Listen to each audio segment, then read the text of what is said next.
candidates from the United States, cardinals from the United States, enter with somewhat of a handicap. Because the United States is such a major global force in the world, I think many are reluctant to add the power of the papacy also to the United States' power in the world. And so I think it would be highly unlikely that there would be an American chosen to be Pope, but I wouldn't think it would be impossible.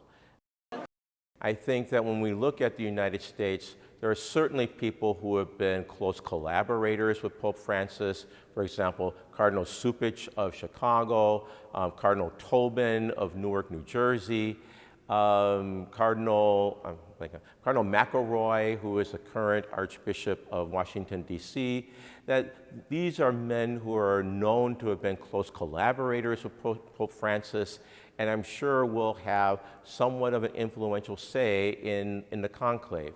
Also, Cardinal Timothy Dolan of New York is known to be an influential cardinal who will probably have some kind of a say in the conclave.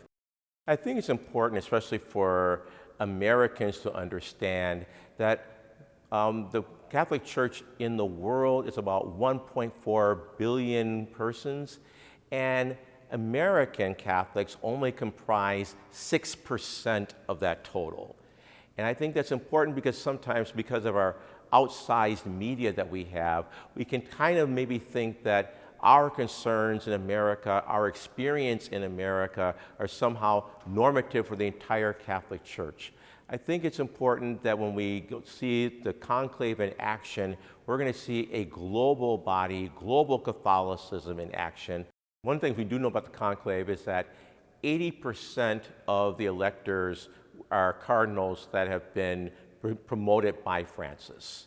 And so many people think that, well, does that mean that the next pope will continue his policies? I think it's fair to say that the cardinals as a group are in broad agreement with the general direction of that Francis established.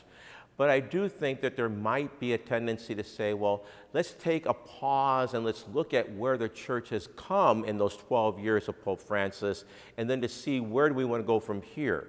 And so I would say that we shouldn't look for like a radical departure from Francis. When I think of Pope Francis, I think of someone who embodied the qualities of humility, one who really wanted to have a church of the poor and for the poor.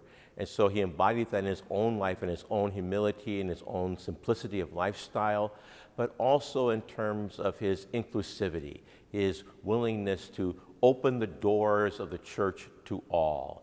As he said in his native Spanish, todos, todos, todos, all are welcome.